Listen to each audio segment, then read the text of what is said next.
어제 우리 이제 그 마지막 8번째 복에 대해서 시간이 없어서 많이 나가지를 못하고 바로 팔복의 결론을 이제 이렇게 내리고 말았는데, 오늘 이제 준비하면서 아무래도 그 부분 중에 중요한 아주 요점을 놓치고 지나가면 안 되겠다. 그래서 오늘 바로 13절로부터 들어가려고 그러다가 그 10절에서 12절까지를 좀 더 하고 그렇게 진행하도록 하겠습니다. 자, 팜플에 참조해 주세요. 박해와 환난과 고난 중에서도 기뻐하고 즐거워하는 믿음이다. 제목으로. 자, 기뻐하고 즐거워하라. 하늘에서 너희의 상이 큼이라. 자, 여기 우리 10절에 있는 말씀부터 11절, 12절까지 다 같이 읽어봅시다. 시작. 의를 위하여 핍박을 받은 자는 복이 있나니 천국이 저희 것임이라. 나를 인하여 너희를 욕하고 핍박하고 거짓으로 너희를 거스려 모든 악한 말을 할 때에는 너희에게 복이 있나니 기뻐하고 즐거워하라. 하늘에서 너희의 상이 큽니다. 너희 전에 있던 선지자들을 이같이 핍박하였느니라. 자, 기뻐하고 즐거워하라 그랬어요. 자, 이 부분을 우리가 중요하게 생각해야 됩니다.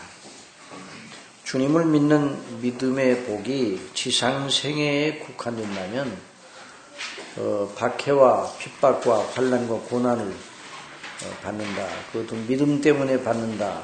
그렇게 하면 진정한 복이 될 수가 없습니다.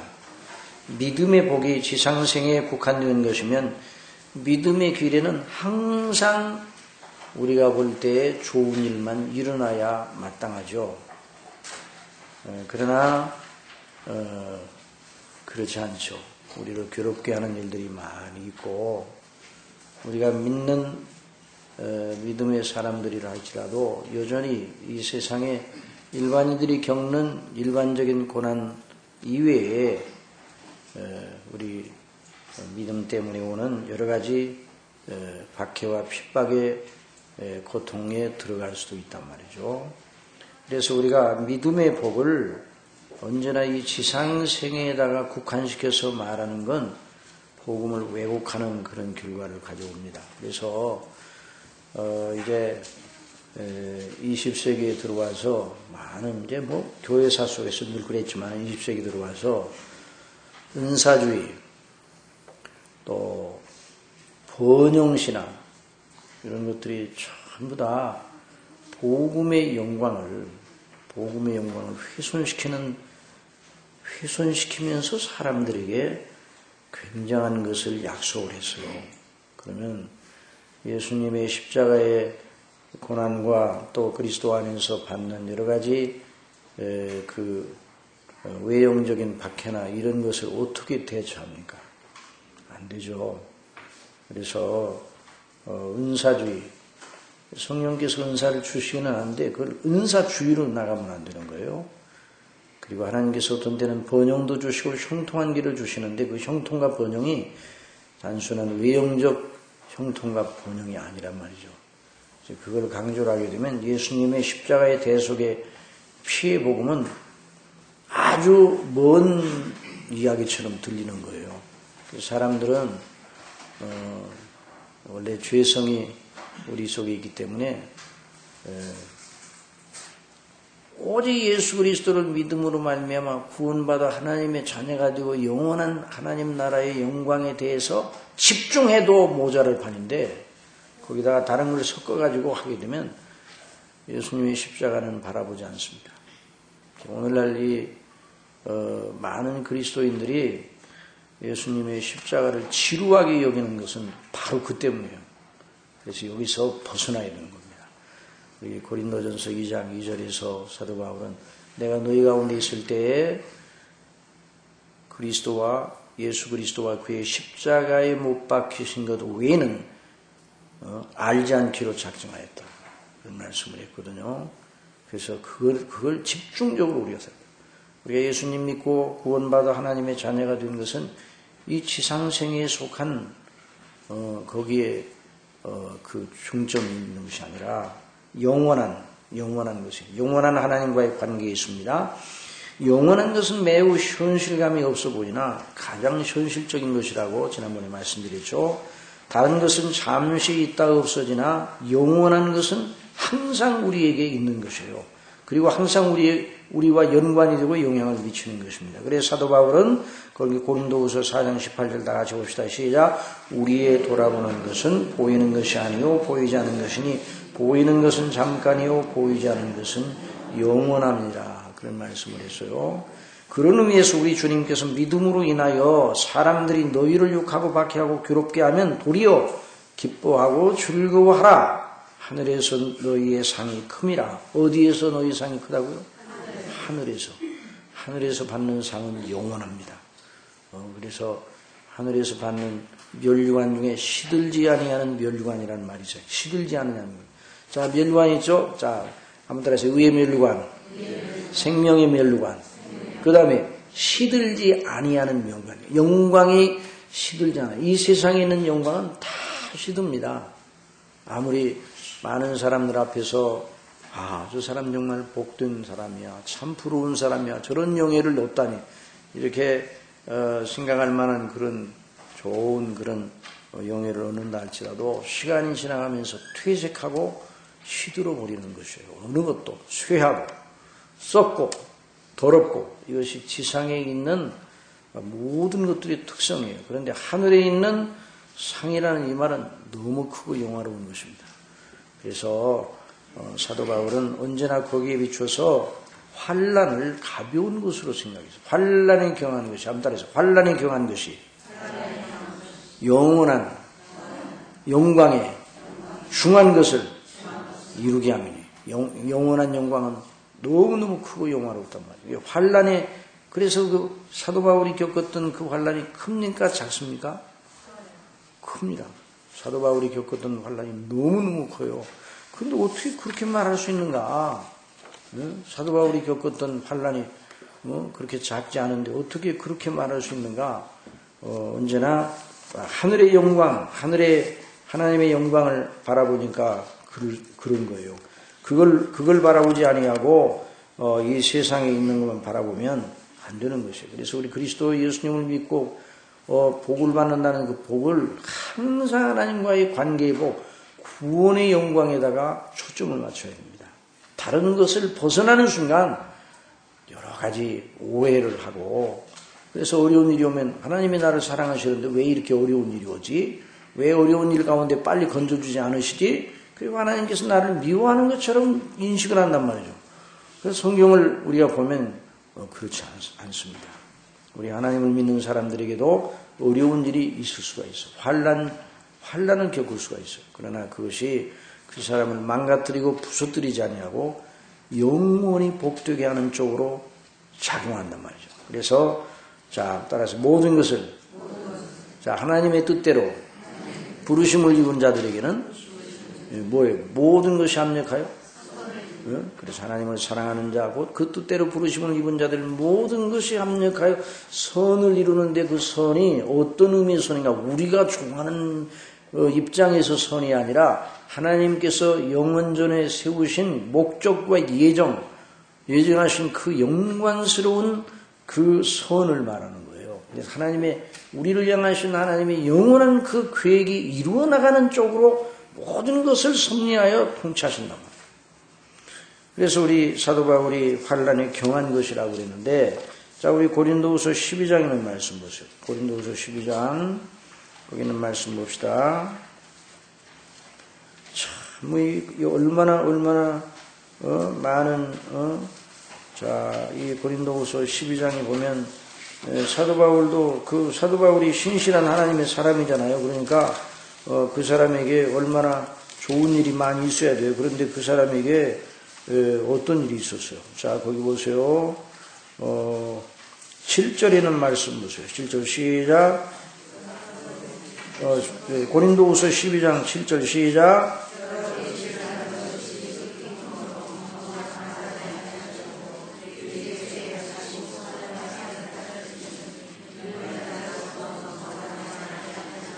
사단에 뭐를 주셨다고 그랬어요? 사단의 사자, 찌르는 가시를 그래서 사단이 그걸 가지고 자꾸만 찌르고 그 사도 바울을 괴롭게 한단 말이죠. 어느 그 한도 내에서 그렇게 하도록 하나님은 허용하셨어요. 왜 그렇게 하셨는가? 너무 자고하지 않게 하시려고 그랬다고 그랬어요. 자, 8절 다 조서의 시작. 이것이 내게서 떠나기 위하여 내가 3번 주께 간구했다. 3번이라는 건 한 번, 두 번, 3번 그런 3번이 아니라 간절하고 진지하게 정말 하나님과 교통하면서 간절하게 기도했다는 말을 그렇게 표현한 거예요. 그런데 3번 하나님께 간구하였더니 내게 이르시기를 다같이 시작. 내 은혜가 네가 내게 족하도다. 이는 내 능력이 약한 데서 온전해집니다. 그러니까 사도 바울에게 찌르는 가시가 있었던 것이 사도 바울을 연약하게 만들었어요. 육체적으로는 연약하게 만들었죠. 그러나 영적으로는 강하게 만들었어요. 하나님의 능력이 약한 데서 온전해졌다 이런 말씀을 했거든요. 그래서 사도 바울이 겪었던 여러 가지의 그 환란이 너무너무 큰 환란이 많았어요. 그런데도 우리 하나님의 놀라운 은혜 속에서 잘 그 모든 것을 견뎌내면서 그 영원한 영광을 생각하니까 그것이 크고 영화롭다 그렇게 생각을 한 거예요. 그래서 영원에다가 그래서 하늘의 상급에다가 우리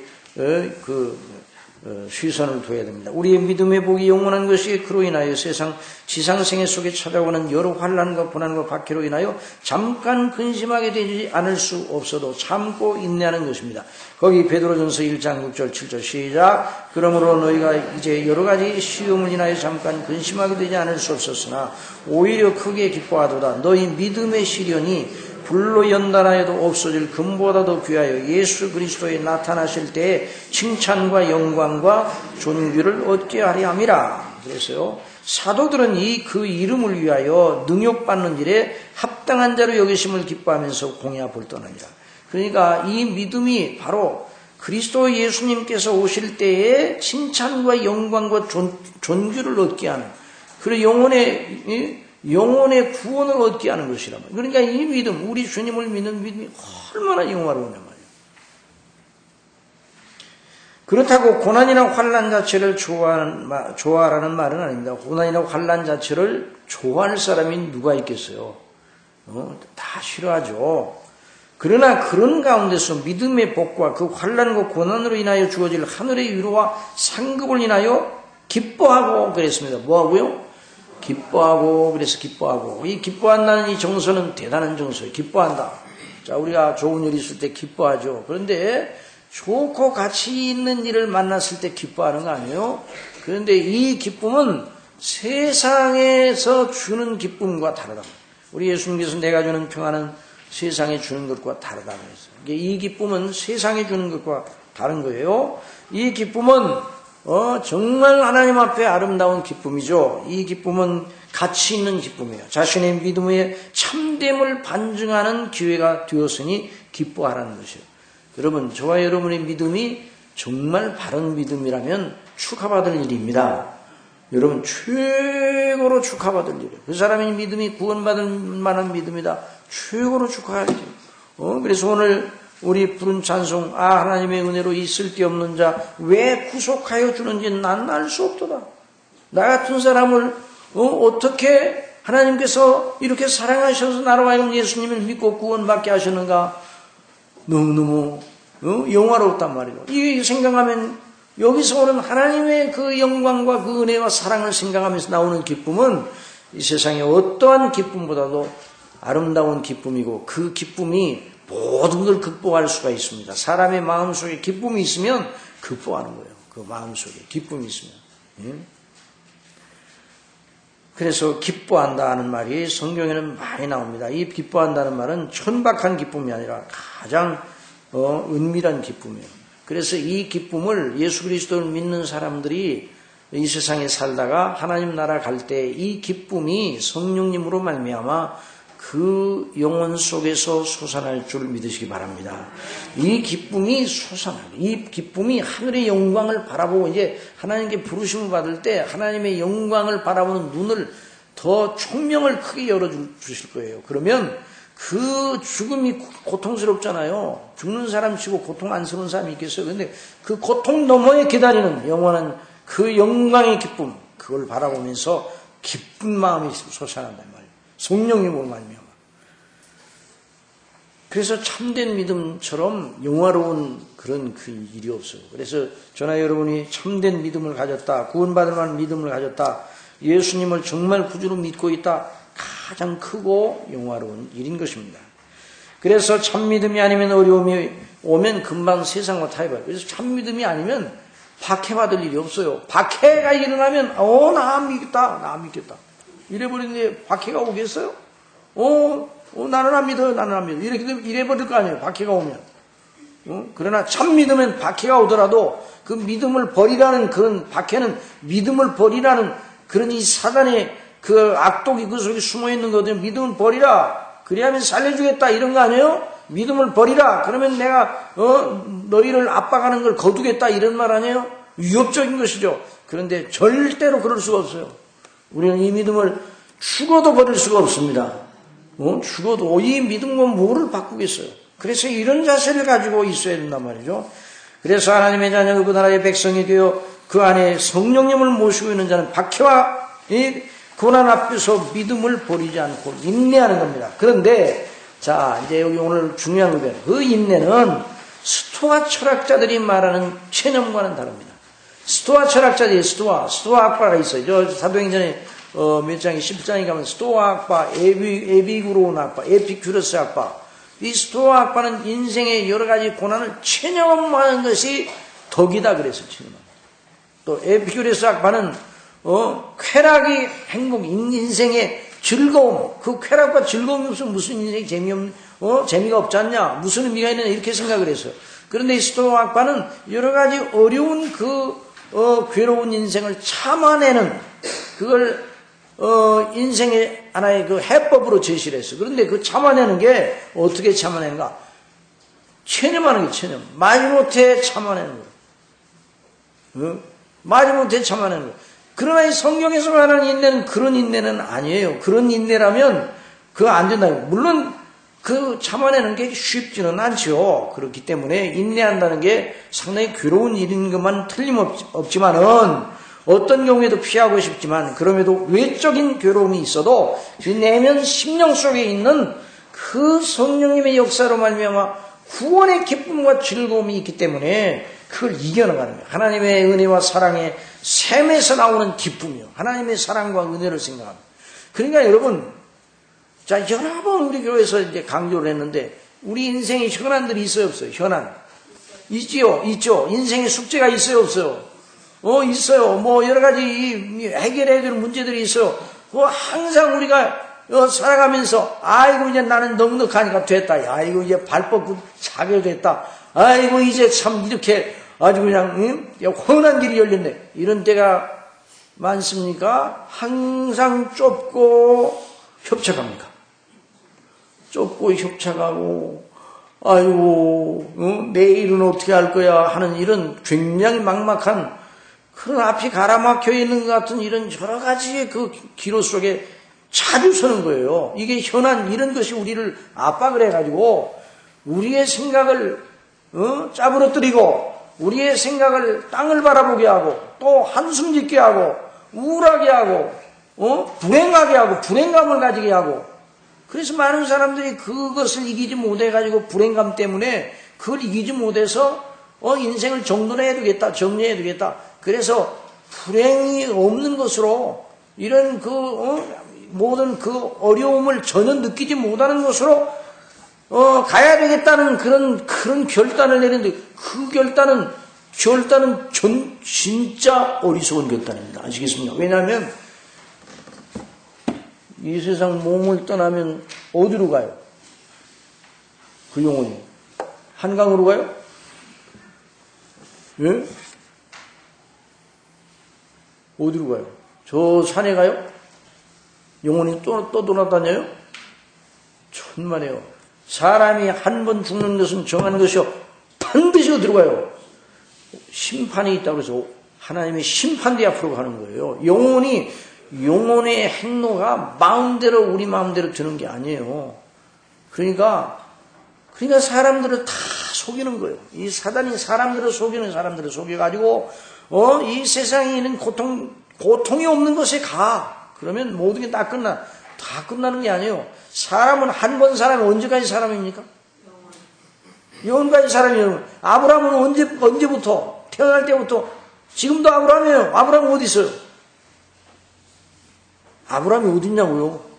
하도 어려워서 대답을 안 하시는가? 아브라함이 어디 있어요?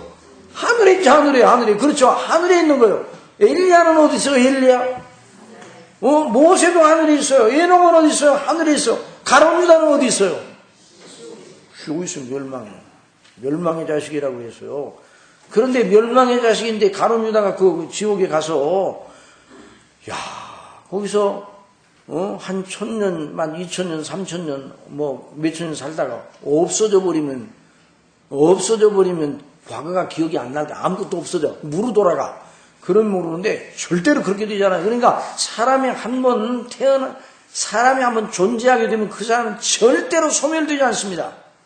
그러니 사람이 되는 것이 정말 존귀한 일이기는 하지만 예수 그리스도를 믿어 구원받지 못하면 사람이 되는 건 차라리 태어나지 않는 것이 낫다고 예수님 말씀. 차라리 나지 않으면 제게 좋을 뻔했다고 그랬어요. 그러니 여러분 어느 것이 최고로 영화로운 거라고요? 예수님 믿고 구원받는 것이 최고로 영원하습니다. 믿습니까? 그래서 현안 압박하는 현안이 온다 할지라도 우리 주일날 나와서 하나님 앞에 예배드릴 때 그 현안이 우리를 막 짓누르잖아요. 그거 어떻게 해야 돼요? 주일에 예배드릴 때 어떻게 해야 돼요? 현안이 그냥 현안을 짓눌러 여기를 짓눌러. 그러니까 예배드릴 때도 어떻게 돼요? 그 밑에 가지고 짓눌리는 상태에서 예배드려요. 그러면 찬송도 재미가 없고 말씀도 안 들어와요. 그 문제 때문에. 그렇게 하면 그 사람이 내면의 힘을 잃어버려가지고 더 못 쓰게 돼요. 그러지 말고 현안이 있더라도 나는 죽어도 산다. 살아서 나를 믿는 자는 영원히 죽지 않는다. 말씀하셨죠? 나를 믿는 자는 죽어도 산다고 그랬죠? 그러니까 우리가 곧 죽을 것 같아도 죽지 않습니다. 여러분 믿습니까? 저와 여러분은 죽어야 안 죽어요? 안 죽는다니까요. 안 죽어요.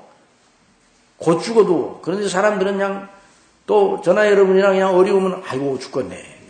아이고 더워 죽겠네. 추워 죽겠네. 아이고 그냥 뭐하니 죽겠네. 뭐하니 죽겠네. 맨날 죽겠다 그러면 맨날 죽겠다.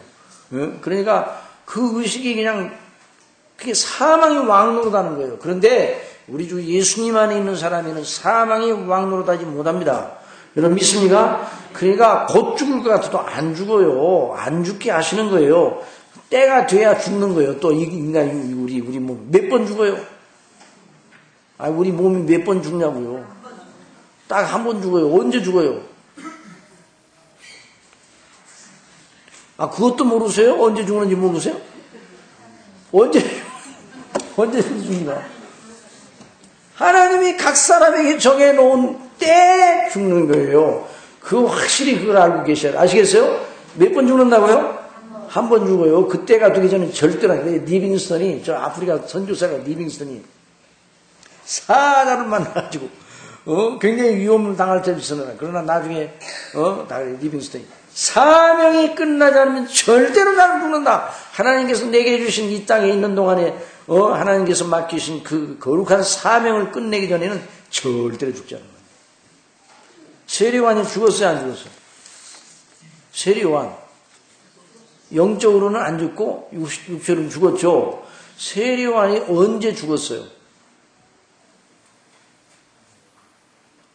이게 지금까지 배우는 공식을 이제 딱 대입을 해봐요.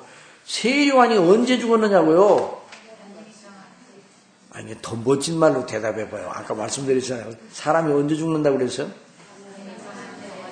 하나님이 정해주신 때 이제 죽는데 하나님이 정해주신 때는 언제냐고요? 사명 끝날 때 세례요한이 사명을 다하고 죽었습니다. 세례요한이 이 땅에 온 사명은 무슨 사명이에요? 광야에 외치는 자의 소리로 오셨어요. 누구의 길을 예비하기 위해서? 예수님의 길을 예비해서 회개하라 천국이 가까웠다. 예수님이 오실 길을 미리 먼저 와서 예수님보다 먼저 와서 예비하고 그리고 예수님께서 그래서 이제 세례요한이 팍 외쳤어요. 그런데 세례요한이 말이에요. 세례요한이 그 공유 앞에 나타나서 외쳤을 때 많은 사람들이 세례요한을 따르는 사람들이 많았거든요. 그리고 난 다음에 이제 때가 되니 우리 예수님께서 공중 앞에 드디어 나타나셨잖아요. 그렇죠? 나타나 회개하라 천국이 가까웠다. 그때부터 예수님께서 그 공생애가 시작되는데 그때도 막 세례요한이 같이 다 예수님도 나왔는데 그러면 안 되죠. 주인공은 누굽니까? 세례요한이에요? 예수님이에요? 주인공이 나와서 이제 무대 위에 딱 나오는 이제 조명이 주인공을 쫙 이렇게 비치는데 주인공 옆에 있는 조연이 말이요 계속 떠들어대면 되겠어요? 안 되지. 그러니까 세례요한은 페이드 아웃 당해. 페이드 이게 연극에서 페이드 아웃이라는 건 조명이 이제 딱 밝히다가 이제 조명이 이제 사그러지면서 이제 무대로 이제 무대 뒤편 은망으로 나갈 때 그걸 페이드 아웃이라고 그래요. 그러니까 세례요한이 예수님이 나타나자 페이드 아웃 준비를 하고 예수님이 중앙에 딱 나타나고 서츄레이트를 탁 받을 때 사명 끝나고 들어갔어요. 페이드 아웃 당했어요. 그래서 세례요한이. 그런데 이제 세례요한이 예를 들어서 말이에요. 예수님이 나오셔서 주인공이 이렇게 말씀하시는데 세례요한이 자기 대사 다 끊는데 자기 역할 다 끊었는데 안 들어가. 그래서 이제 감독이 연출자가 들어와 그러는데 우리 하나님께서 들어오라고 그러는데 저는 가기 싫은데요. 그랬다면 얼마나 우스꽝스럽겠어요. 근데 세례요한은 그걸 잘 알았어요. 그래서 나는 그리스도가 아니라고 했어요. 나는 쇠하야겠고 누구는 예수님은 흥해야 되겠다고 했어요. 그래서 세례요한이 자기 사명을 끝마치고 하나님 나라에 갔습니다. 세례요한이 복 있어요? 복 없어요? 복도 없어. 아이고 그냥 세로단테 그냥 모질게 가다가 그냥 목배임을 당하고 아이고 세상에 그렇게 그냥 불행한 사람이 어디 있어 이렇게 사람들이 생각하겠지만 세례요한은 자기 사명을 다 감당하고 하나님 나라의 큰 영광 가운데 가면 상급을 받은 사람이에요. 그러니까 우리의 현안이 어떻다 할지라도 반드시 또 하나님 은혜 주시니까 하나님 앞에 나와서 말씀 듣고 예배 드리고 기도할 때는 그거 다 잃어버리고 누구와의 관계만 집중해요. 하나님과의 영원한 관계만 집중해요. 그래가지고 거기서 그냥 은혜를 받아가지고 힘을 얻으면요. 그 힘을 얻으면 현안이 아까까지는 그냥 무거워서 그냥 견딜 수 없어서 그냥 완전히 짜부러질 것 같았어요. 그런데 그 현안을 뿔끈 들고 일어날 새 능력을 받습니다. 그래서 하나님께서 주시는 능력으로 모든 걸 감당할 수가 있는 거예요.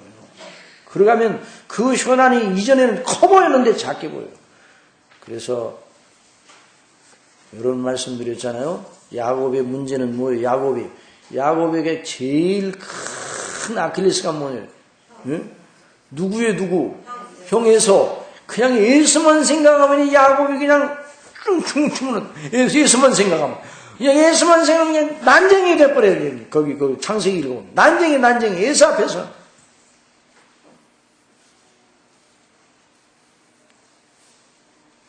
요단을 건널 때 지팡이 만들고 건넜더니 2때나 이루었나이다. 하나님 막 보여주셨잖아. 그런데 에서가 몇 사람을 거느리고 온다고요? 400인을 거느리고 온다? 그런데요, 에서가 큰 난제잖아요. 그런데 에서가 큰 현안이에요. 야곱을 아주 작게 만드는 아주 엄청난 무게의 장이었어요. 에서가 야곱이 생각할 때는. 그런데 나중에 하다 여러 가지 수를 많이 쓰지만은 모자라지. 그리고 나중에 홀로 있을 때 하나님께서 찾아오십니다. 아니 그렇게 또 하나님께서 섭리하죠. 찾아오시는데 그 찾아온 사람이 바로 하나님이셔요. 누구셔요 그분이? 그 찾아온 사람이 누구라고요? 예수님이 아주 성육신을 안 하시는 신년으로 오신 거예요. 그래서 그 사람하고 밤새도록 씨름해. 씨름했다는 건 뭐예요? 무슨 우리식으로 무슨 씨름했다는 이런 육체적인 그런 씨름이 아니라 하나님과 씨름을 했어요. 하나님과 그냥 기도하면서 그 하나님의 그 말씀과 언약을 중심으로 해서 씨름을 했어요. 그래서 하나님께서 그 야곱의 환도뼈를 쳐서 절룩거리기 시작해서 그 다음부터. 그런데도 불구하고 그것이 문제가 아닙니다. 하나님 그 사람을 나 가야 되겠다 날이세요. 절대로 못 보내드립니다. 저에게 복을 주지 않으시면 절대로 못 갑니다. 그러니까 그 사람이 바로 그리스도셔요. 그 사람이 내 이름이 야곱이라지만은 야곱이라고 하지 말고 무슨 이름을 주세요? 이스라엘이라. 그래서 새 사람이 되고 그거 새롭게 되거든요. 새롭게 그 영적인 새 힘을 이제 그래서 하나님과 씨름을 하니까 그냥 누구하고 씨름해야 돼요? 사람과 씨름하면 지칩니까? 새 힘 납니까? 여러분 사람하고 씨름하면 지칩니까? 새 힘 납니까? 사람하고 씨름하면 지쳐요. 나하고도 씨름하면 나 자신하고도 씨름하면 지쳐요? 안 지쳐요? 지쳐요? 안 지쳐요? 지치지. 밤새도록 나하고 씨름해봐요. 내 신세, 내 인생 씨름해봐요. 아이고 내 갈 길 씨름해봐요. 의미가 없어요. 고통스러워요. 그래 누구하고 씨름해야 돼요?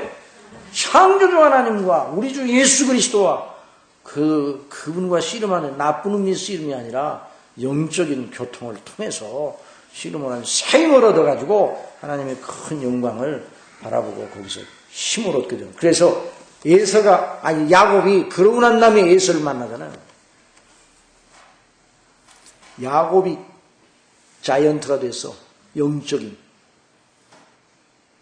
이전에는 에서가 거인이었는데 이제는 야곱이 하나님을 의지하고 에서를 만나는 거예요. 그리고 하나님께서 에서의 마음을 돌려서 야곱에 대해 유해를 가하지 못하도록 하셨어요. 그러니까 우리 앞에 있는 현안이 우리를 곧 죽일 것 같아도 절대로 죽이지 못합니다. 망하게 하지 못합니다. 여러분 믿습니까? 그러니까 하나님과의 관계에 집중해야 돼요. 그래서 하나님의 능력을 힘입어야 돼요. 그럴 때 우리 속에 기뻐할 수 없을 때 기뻐한다 이 말이죠. 자, 그래서 거기 보세요. 그게 환난 중에도 기뻐하는 거, 환난 중에도.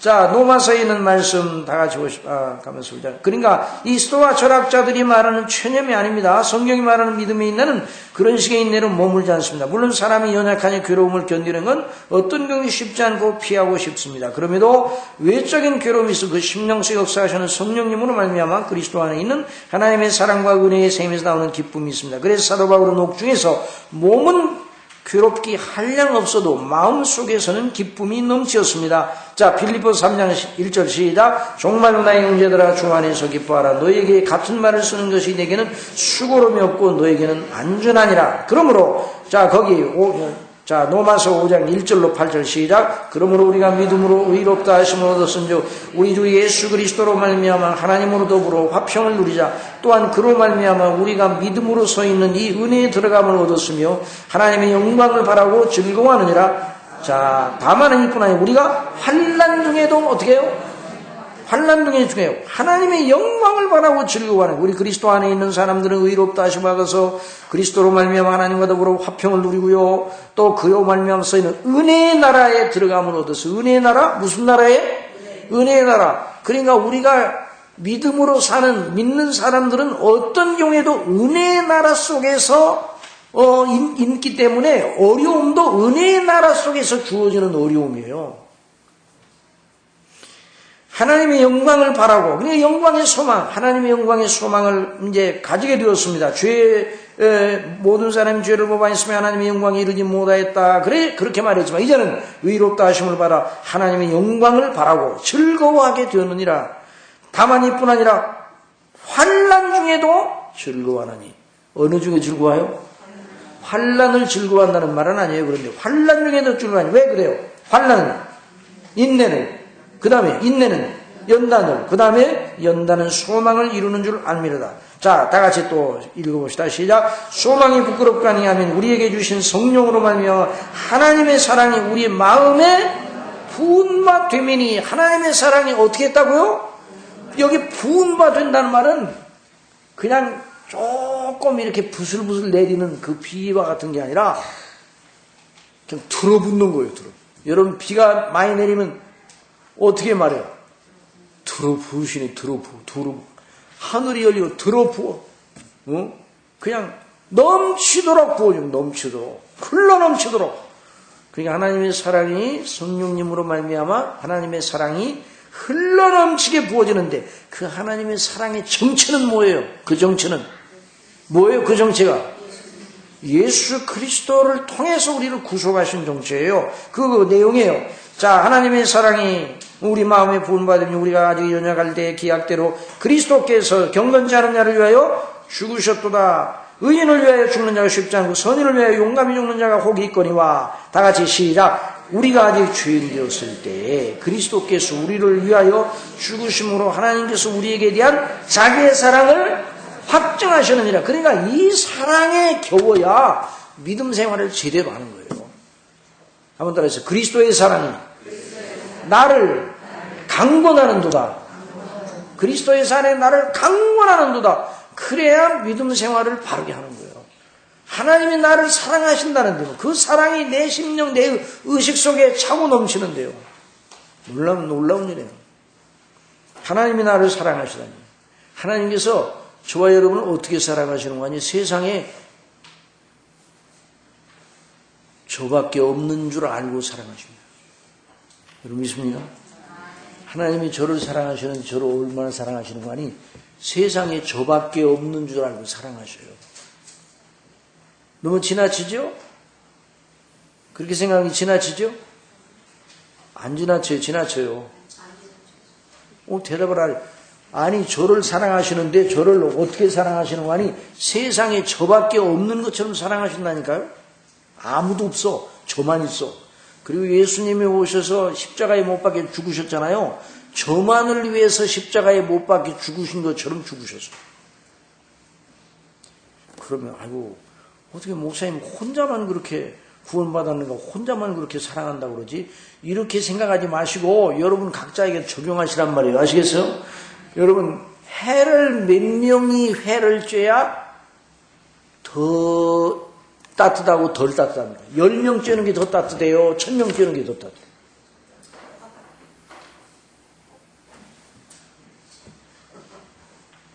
해를 쬐는데 몇 명 쬐야 더 따뜻하냐고. 혼자 쬐면 더 따뜻하고 10명 쬐면 10등분으로 나눠집니까? 해를 여러분 해 아래 서 있으면 그 해가 나만 비치는 것 같잖아요. 그래야 안 그래요? 하나님이 우리를 사랑하실 때 그렇게 사랑하시는 거예요.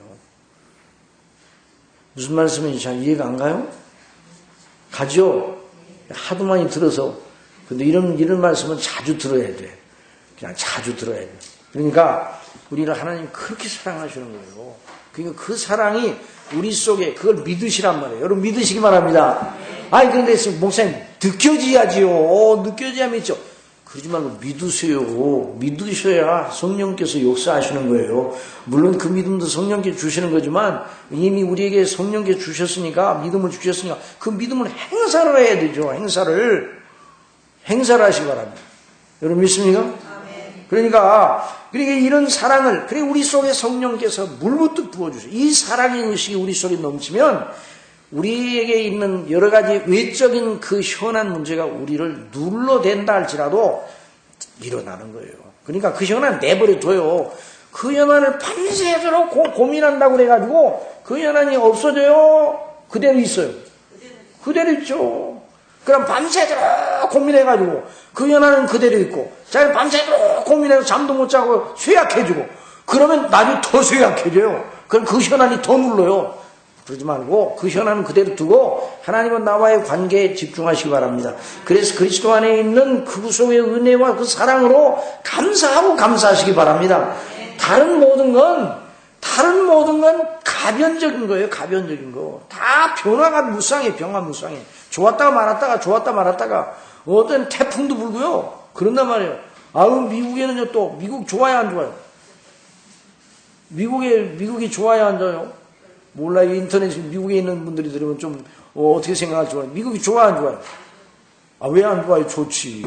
다 미국 가기로 하는데 그 미국에 보니까 가만히 있다가 말이에요. 뭐예요 그게? 토네이도인가 뭐가 와가지고 그런 소용돌이가 막 일어나가지고 그냥 차도 딸려 올라가고 집도 다 부서지고 이렇게 무서운 일이 일어나자는 게 모든 어느 지역도 세상에는 안전한 곳이 없어요. 그러나 그리스도 안에 있으면 언제나 은혜 안에 있는 것입니다. 그래서 그러니 박해와 환난 중에서 기뻐하고 즐거워할 수 있는 건 그냥 체념어리게 참아내는 정도가 아닙니다. 도리어 외적인 괴로움을 버텨내고 더 나아가 내면의 충만과 행복감을 유지하게 하는 인내입니다. 그러니까 그 인내는 철학적 스토와 철학적인 인내가 아니에요. 바로 그리스도 예수님 안에 있는 하나님의 사랑과 은혜를 우리 속에 적용하시고 우리로 그것을 묵상하게 하시는 성령님으로 말미암은 것입니다. 그래서 우리가 항상 말씀을 묵상하여 우리 주님 안에 있는 하나님의 은혜의 이치를 되새기는 것이 그렇게 중요한 겁니다. 그래서 말씀을 계속 묵상하라는 거예요. 묵상하라는 이유가 바로 여기 있는 거예요. 여러분 정말 성경을 보면요, 참 어떤 성경을 보면요, 참 이 성경을 누가 썼는지. 아이고, 세상 살아가는 게 어떤 건지도 잘 모르시는가 봐. 모르는 사람이 성경 썼는가. 왜냐하면 이 성경에는요, 우리의 현안 문제에 대한 건 깊이 안 다뤘어요. 영원한 하나님과의 관계 문제만 총 집중해서 다뤘어요. 창세기 1장부터 요한계시록 마지막까지 읽어보세요. 물론 뭐 여러 가지 이적도 있고 여러 가지 또 어려운 가운데 은혜를 주셔서 그걸 또 이기게 하시는 또 긍휼도 베풀어 주시기는 하지만 우리의 삶의 여러 조건에 관한 건 아주 얼마 안 되는 거예요. 그러니까 그냥 다른 문제만 그냥 이게 인생을 잘 모르는 사람이 썼는가 보다 이런 생각을 할 수가 있어요. 그런데 인생을 모르는 사람이 쓴 게 아니에요. 저와 여러분을 지으신 분이 쓰셨습니다. 물론 사도 바울이나 여러 선지자들이나 모세나 선지자들 통해서 쓰게 하신 성령께서 쓰게 하신 거예요. 그 성경의 원저자는 누구시라고요? 하나님이세요. 성령님이세요. 모르시는 분이 쓴 게 아니라 저와 여러분은 너무나 잘 알 때 영원토록 하시는 분, 영원한 영광을 위하여 그리스도 안에서 예비하신 그 은혜, 구원의 은혜를 예정하시고 뜻하시고 목적하신 그분이 저와 여러분을 너무너무 잘 아시는 분이, 저와 여러분을 지으신 분이, 저와 여러분의 조직과 모든 장부와 모든 세포와 모든 걸 다 지으신 그분이 기록하게 하신 말씀이에요. 그러니까 우리가 성경대로가 그렇게 중요한, 아무 따라 성경대로. 그래서 성경대로 생각을 진행해 나가야 돼요. 그래야 이겨나가는 거예요. 그래야 성경이 말하는 기쁨을 얻을 수가 있는 거예요. 그런데 성경대로는 안 하고 하나님께 하나 떼를 써요. 그런데 어떻게 떼를 쓰나요? 성경대로 떼를 써야 돼요. 여러분 믿습니까? 성경대로 떼를 써야 성경대로 하나님 은혜를 주시죠. 그래서 성경대로 떼를 안 쓰고 자기 방식으로 떼를 쓰는 거예요. 자기 방식으로. 자기 나름대로 딱 시간표를 정하고 자기 나름대로 막 여러 가지 계획을 세워가지고 하나님 이거 좀 해주세요. 소나무 뿌리가 뽑힐 정도로 하나님께 떼를 쓰면 들어주셔 안 들어주셔요? 그래도 안 들어주셔요.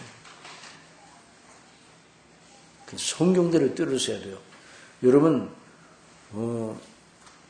손자하고 할아버지하고 약속을 했을 때 손자가 할아버지를 이겨내는 방식이 뭐예요? 이겨내는 방식이 뭐예요? 할아버지 약속하셨잖아요. 그러면 약속은 했지만 안 돼. 그 할아버지는 좋은 할아버지요, 나쁜 할아버지요? 그런 할아버지가 있어요. 할아버지 약속하셨잖아요. 할아버지가 약속하신 거 꼭 이루어 주실 줄 저는 믿고 있거든요. 할아버지 먼저 번에 약속하신 거 기억하고 계시죠? 그렇게 자꾸만 하는 손자한테 꼼짝을 못 하는 거예요. 하나님께서 이게 이제 빗대요. 비유예요. 하나님께서 말씀대로 와서 하나님께 아버지 하나님 기록해 놓으셨잖아요. 말씀해 놓으셨잖아요. 제가 이거 믿거든요. 하나님 그렇게 하실 줄 믿습니다. 그러면 아이고 그래 기록은 그렇게 해놨지만 지금 사정이 안 돼. 그건 이렇게 하시겠어요? 그런데 성경대로 구하지 않고 엉뚱하게 구하는 거예요. 엉뚱하게. 성경대로가 기독교입니다. 엉뚱하게 성경과 다르게 하면 안 되는 거예요. 그래서 성경을 우리가 부지런히 배우는 거예요. 산상수를 배우면서 우리 하나님의 뜻을 이제 발견하는 거죠. 자, 거기 또 봅시다. 자, 그래서 우리에게 이제 이런 외적인 괴로움을 버텨내고 나아가 내면의 충만과 행복감을 유지하기는 인내임, 바로 그리스도 예수님 안에 있는 하나님의 사랑과 은혜를 적용시키는 성령님의 역사예요. 그래 역동적으로 역사해, 역동적으로. 그래서 날마다 그 이치를 생각해야 돼요. 자, 거기 요한복음 자 7장 시작. 명절 끝날 큰 날에 예수께서 외쳐 가라사대 누구든지 그 다음에요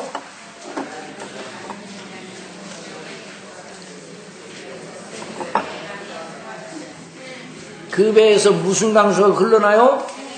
생수의 강수가 흘러나리라 하시는 그런 믿는 자에 받아 성령을 가리켜 말씀하십니다. 여기 이제 생수의 강수가 그 배에서 흘러난다는 말은 우리의 인격의 심령 그 영혼 속에서 생수처럼 작용하시는 성령님의 역사를 말하는 거예요. 우리가 주님을 믿는 건 내 혼자의 열심만으로 주님을 믿어 나가는 것이 아닙니다. 우리의 믿음의 전 과정을 주의 성령께서 주장하십니다. 여러분 하나님은 살아계셔 안 살아계셔? 요 살아계시다는 걸 언제나 잊지 말아야 돼요. 살아 역사하시는 분이에요. 성령께서 우리 속에 역사하신단 말이에요. 다 같이 시작. 무릇 하나님의 영으로 인도함 받는 그들은 곧 하나님의 아들들이라. 너희는 다시 무수바른 종의 영을 받지 아니하였고 양자의 영을 받았으므로 아버지라 부르짖느니라. 이게 권리를 말하는 거예요. 성령이 친히 우리 영으로 더불어 우리가 하나님의 자녀인 걸 증거하시나니 믿음으로 오는 환난과 박해 중에서 우리 혼자만 내버려 두지 아니하시고 우리와 함께 하심을 이기게 하십니다. 다 같이 시작. 감사로 하나님께 제사를 드리며 지극히 높은 자에게 내 소원을 갚으며 환난 날이 나를 부르라. 내가 너를 건지리니 내가 나를 영화롭게 하리로다. 그래 환난과 박해가 일어나서 하나님께 기도함으로 그 모든 걸 이겨내 나가는 거예요. 자, 그래서 우리가 이제 이런 팔복의 그 영광 속에, 그러니까 하나님과 그 교통 속에 그리스도 안에서 주신 구원의 은혜 속에 성령님의 감동하심 속에 있는 이 사람이 바로 이 사람이 팔복의 사람이 세상의 소금에 세상의 빛이라. 너희는 세상의 소금이니 너희는 세상의 빛이라. 누가요? 팔복의 사람이 그런 사람이야. 팔복대로 사랑하는 사람. 그 사람이 세상의 소금이요 세상의 빛이 된다 이 말이에요. 로이드 목사님 말하겠습니다. 주님께서 팔복의 말씀 속에서는 하나님의 자녀인 그리스도가 어떤 사람이 그리스도인이 어떤 사람인가 또 어떤 품격의 사람이냐를 말씀하시다. 이제 13절에서부터는 그리스도인이 자신의 그 정체성 그 어떤 사람됨을 어떻게 나타내야 하는지 우리가 어떤 사람이 되어야 마땅한지를 보여주신다는 거예요. 여러 가지 그 인격적인 작용과 행실의 활동을 통해서 특히 여기서 세상이라는 말이 나오죠. 세상. 너희는 세상의 소금이 이 세상 그리스도인이 처할 방도를 보여주기 시작하십니다. 그리스도인들은 혼자 동떨어져 자기들끼리만 좋은 것으로 모든 걸 다 한 사람이 아닙니다. 예? 이 말은 무슨 말? 여기 그리스도인들은 예수님 믿는 사람들끼리만 살아야 돼요. 예수님 믿지 아니하는 사람들 속에서도 같이 살아야 돼요. 예, 끼리만 살면 안 돼요. 신앙촌 만들어갖고 한번 살아볼까요? 우리 중심교회 신앙촌? 그래가지고 그냥 자급자족하고 어디 가서 그냥 어디 그 한 산 하나 빌려가지고 아니 그거 사가지고 거기서 자급자족해서 그냥 우리끼리만 살까요? 그러면 그냥 얼마나 천국이 이루어지겠어요? 이런 식으로 교회사에 계획을 세웠던 사람들이 많아요. 그런데 다 잘못됐어요. 그건 하나님의 뜻이 아닙니다. 그리스도인은 세상에 속한 사람은 아니라 여전히 세상 속에 있는 사람입니다. 여기 예수님께서 세상이라 하신 것은 사람들의 세계, 사람들의 사회를 말합니다. 우리가 주님께 대한 믿음을 지켜야 돼요. 그 믿음을 세상 속에서 운용하게 되어 있습니다. 세상 속에서. 어느 속에서요? 믿지 아니하는 사람들과 함께 섞여서 믿는 믿음을 지켜야 돼요. 그러니까 믿지 아니하는 사람들이 가지고 있는 사상, 가치관, 그것도 함께 우리가 이제 함께 써야 되죠? 그래야 당연히 돼요. 그러면 안 되지. 세상에 소금이다 그러면 소금이 다른 것이 소금의 성질을 변하게 할 수 있어요, 없어요?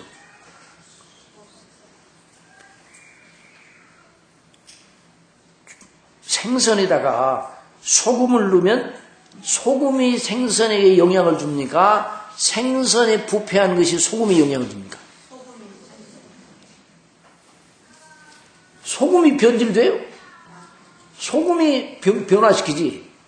그러니까 우리가 세상 속에 살아도 세상의 가치관과 풍습과 이런 걸 우리가 그대로 받아들이려서는 안 돼요. 그건 아니에요. 그러면 세상의 소금 역할을 못하죠. 여기서 말해서 세상 속에서 산다는 건 세상 속에서 그 역할을 감당하는 세상의 빛으로. 우리가 먼저 주님께서 여기 세상 그 사람들을 어떻게 평가하고 계신지를 알아봅시다. 여기 주님께서 소금과 빛을 말씀하신 것을 그 점을 추출해내야 합니다. 소금은 어떤 역할을 합니까? 소금은 두 가지 일을 합니다. 부패를 방지하고 맛을 내게 하는 것입니다. 여러분, 가장 맛있는 것이 무엇인가? 옛날에 그런 얘기 했잖아요. 누가 그랬는지, 왕비를 뽑는데,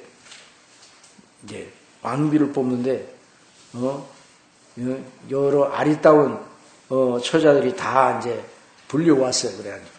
뽑는데 문제를 냈어요. 세상에서 가장 맛있는 게 뭐나? 그러니까, 뭐라고 막 다 대답을 하는데, 한 처자가 소금이요. 그랬던 소금이 맛있어요, 맛없어요? 소금이 맛없죠. 소금이요. 그랬어요. 소금이 맛없는데, 왜 소금이 맛있고 짠 소금이 뭐냐? 소금이 모든 음식의 맛을 내게 하는 역할을 한단 말이에요. 고기를 소금 없이 잡숴보셨습니까? 맛있죠? 이따 잡숴보셨지? 집에 가서 한번 해봐요. 소금 없이 고기만 먹어봐요. 그런데 소금을 갖다 넣으면 맛이 있어요, 없어요? 살아나죠. 그렇죠. 소금은 이런 역할을 해요. 소금은 부패를 방지하고 맛을 느끼게 하는, 그 맛을 내게, 다른 것들을 도와줘서 맛을 내게 하는 그런 역할을 한단 말이죠. 그래서 삶의 참 맛을 알지 못한 채 살아가고 있는 부패한 요소를 가지고 참 삶의 의미를 모르는 세상 사람들에게 삶의 의미를 가르쳐주고, 그 부패 요소에서 벗어나도록 하는 그런 역할을 하고, 흑암은 뭐예요? 흑암은 빛이 없어요. 그런데 이런 그 죄악의 어둠 속에 있는 사람들에게 빛의 역할을 감당하라. 그러니까 저나 여러분이 하나님의 자녀들인데, 우리가 구원받은 우리는 이 세상에 아무것도 안 하고 살아가는 사람이 아니라 어디서 믿음을 지키면 그 자체로 다른 사람에게 빛이 되고 다른 사람에게 소금의 역할을 감당합니다.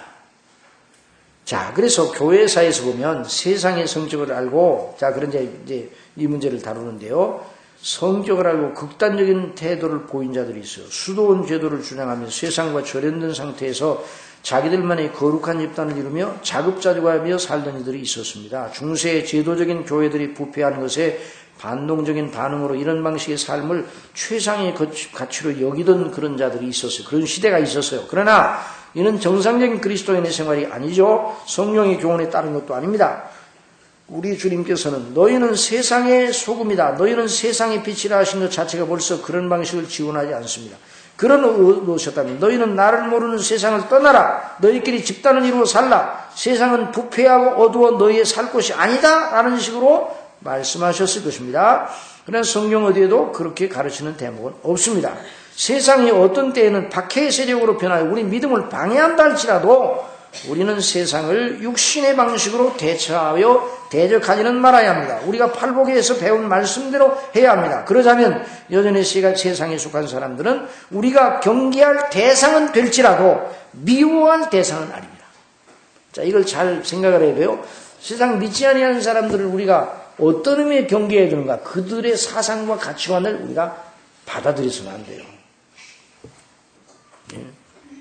풍조를 따라가서는 안 되죠. 그런 의미에서는 경계는 해야되나, 그러나 미워할 대상이 아니라 선교하고 전도할 대상입니다.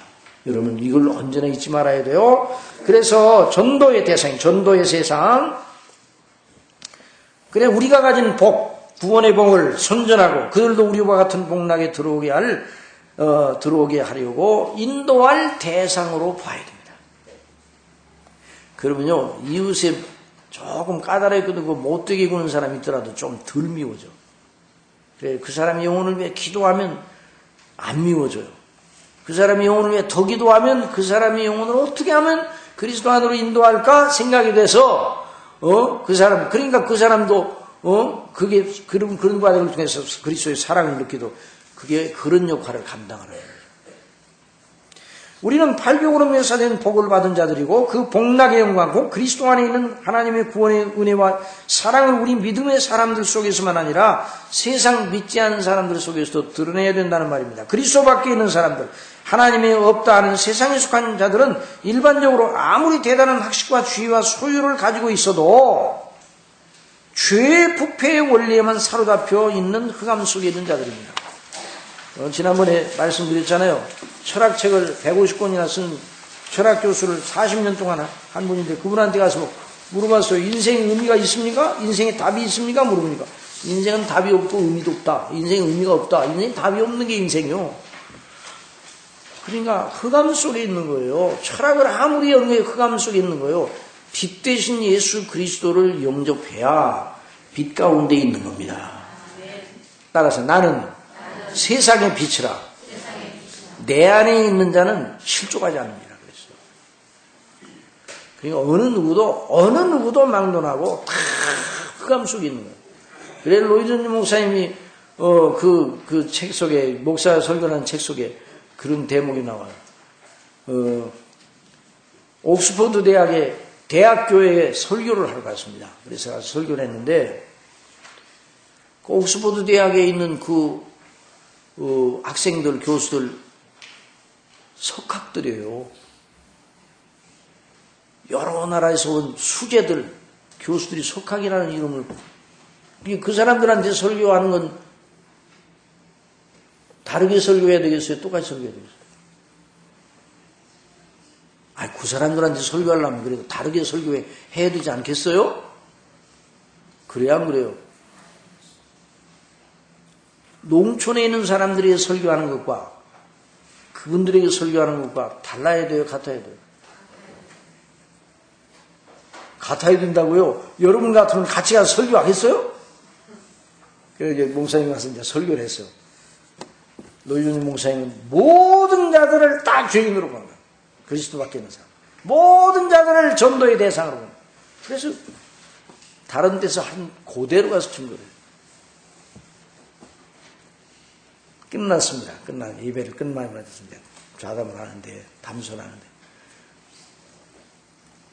어느 분이 와서 참석했던 분이 와요. 목사님은 저희 보고 죄인이라고 한 최초의 목사님입니다.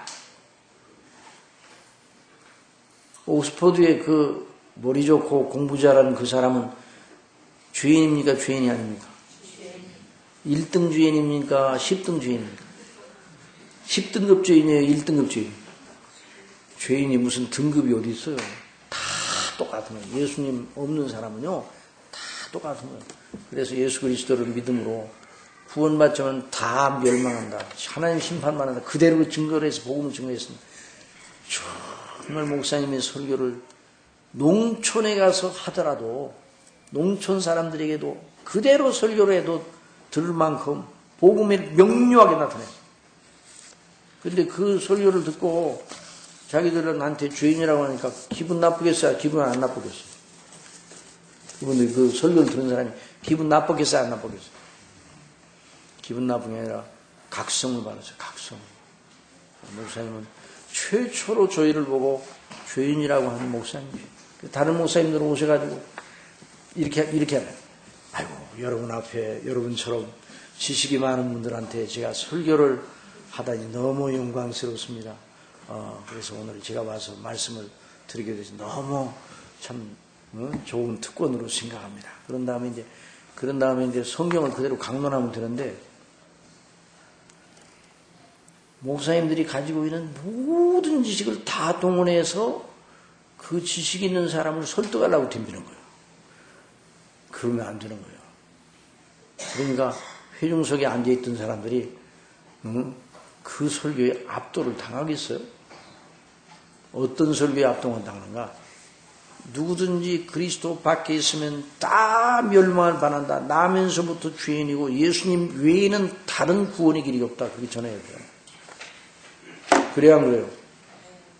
여러분, 청년들에게 전해야 될 설교와 노인 양반들에게 전해야 할 설교가 같습니까? 다릅니까? 청년들이 들어야 할 설교와 노인들이 들어야 할 설교가 달라요? 같아요? 같은 거예요. 그러니까 우리 다 산상설교는 다 배우고 있잖아요. 다 어린이들도 와서 배우고 다 배우잖아요. 물어보면 다 대답한다. 그러니까 우리가 하나님의 복음의 능력을 의지해서, 그래서 이렇게 우리 하나님 앞에 사는 우리가 어느 경우에 있어도 복음의 능력 아래 있으면 소금과 빛의 역할을 감당하게 된다는 말이에요. 자, 만일 우리가 육신대로 살면, 자, 이건 이제 주의해야 돼요. 육신대로 살면, 곧 믿음의 원리대로 살지 않으면 소금과 빛의 역할을 감당하지 못합니다. 왜냐하면 육신을 따라 사는 건 믿지 않은 이들을 장악하고 있는 원리를 따라 살아가는 것이기 때문입니다. 팔복의 말씀을 강론하면서 여러 차례 지적한 바와 같이 팔복에서 묘사된 그리스도인의 복은 육신적인 자연인을 연마하여 이루어질 경지가 아니에요. 하나님께서 아들 예수 그리스도 우리 주님 안에 있는 구속의 은혜를 성령님으로 말미암아 적용하여 나오게 하시는 열매입니다. 그게 바로 팔복의 말씀이죠. 그러니 여기 5장 13절 16절에서 예수님께서 너희를 주목하는 세상 사람들로 하여금 너희 착한 행실을 보고 하늘에 계신 너희 아버지께 영광을 돌리게 하라고 말씀하시는 것입니다. 자, 여기 너희 착한 행실은 무엇인가? 그러므로 예수님께서 말씀하시는 착한 행실은 단순한 도덕적인 착한 행실이 아닙니다.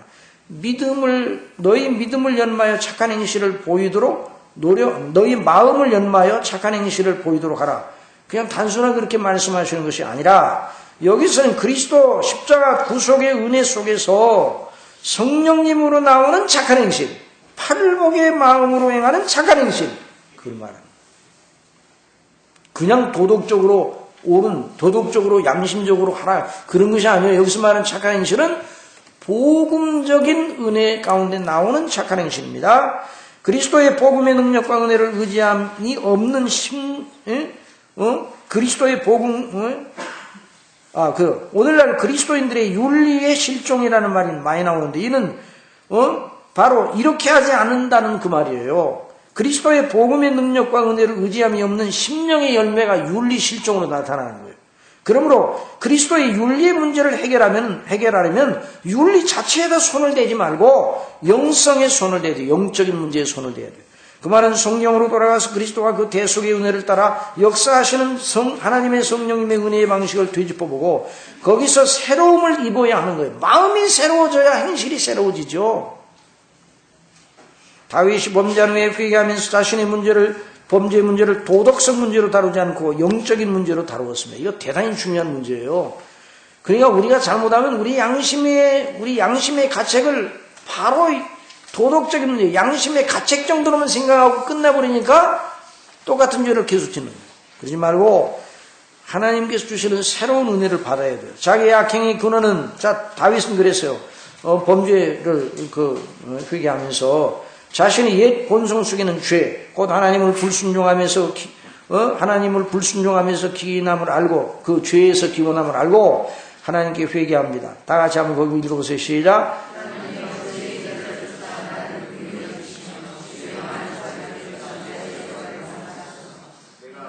계속 읽어보세요. 내가 죽기만 범죄하여 주의 목전에 악을 행하여 싸우니 주께서 말씀하실 때 의로우시다 하고 판단하실 때 순전하시다 하리이다. 내가 죄악 중에 출생하였으며 모친이 죄 중에 나를 잉태하였나이다.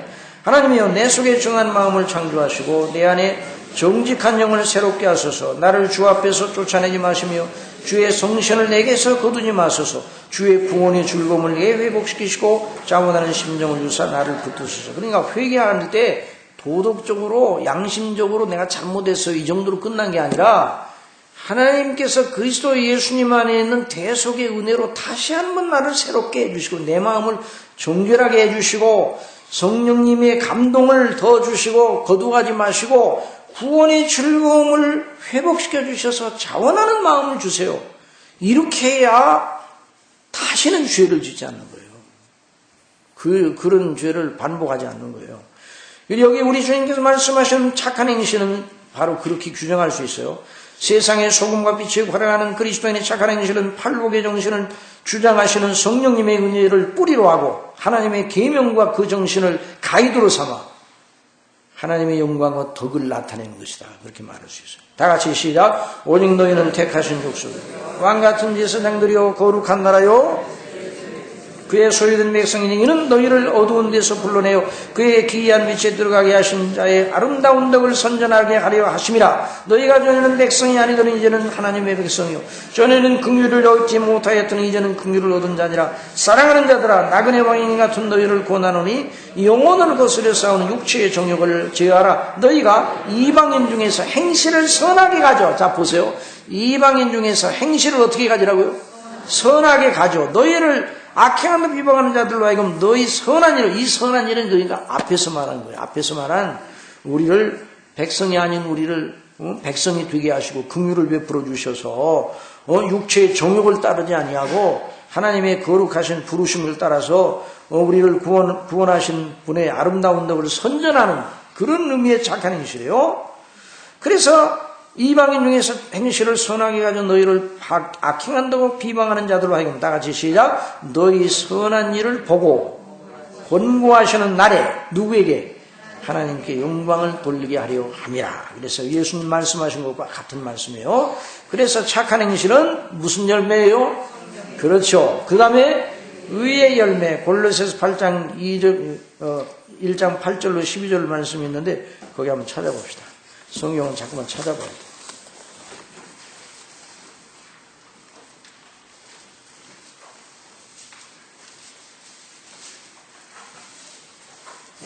자, 8절로 12절 다 같이 읽어보세요. 시작. 자, 시작. 성령 안에서 너희 사랑을 우리에게 구한 자니라. 이로써 우리도 듣던 날부터 너희를 위하여 기도하기를 그치지 아니하고 골로새서 1장 324면 그치지 아니하고 구하노니 너희로 하여금 모든 신령한 지혜와 뭐예요? 신령한 지혜와 총명의 하나님의 뜻을 아는 것으로 채우게 하시고 주께 합당히 행하여 어떻게 행하여? 이게 선한 행실이에요. 그러니까 성령님의 감동하심 예수님의 대속의 그 피를 의지해서 나오는 주님과 연합하여 나온 그런 열매예요. 성령님의 열매. 근데 착한 행실이 그냥 도덕적인 행실이 아니에요. 자, 왜 이걸 바르게 배워야 되느냐? 그래야 저 뒤에 있는 말씀을 이해해야 돼. 바리새인의 의보다 너희 의가 낫지 못하면 결코 천국에 들어가지 못한다는 말을 이걸 이해를 해야 제대로 이해를 하는 거예요. 그래서 보세요. 자, 그 다음에 10절 다 같이 시작.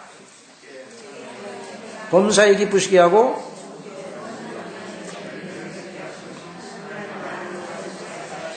그 다음에요.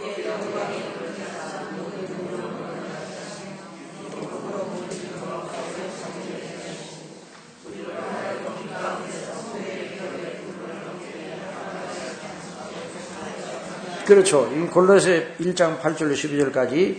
그 다음에 팜프렛으로 해요. 마태복음 5장 16절 시작. 이같이 너희 빛을 사람 앞에 비추게 하여 저희로 너희 착한 행실을 보고 하늘에 계신 너희 아버지께 영광을 돌리게 하라. 그랬어요. 그 다음에 이제 17절로 넘어갑니다. 자, 17절로 넘어가요. 자, 우리 다 같이 봅시다. 시작.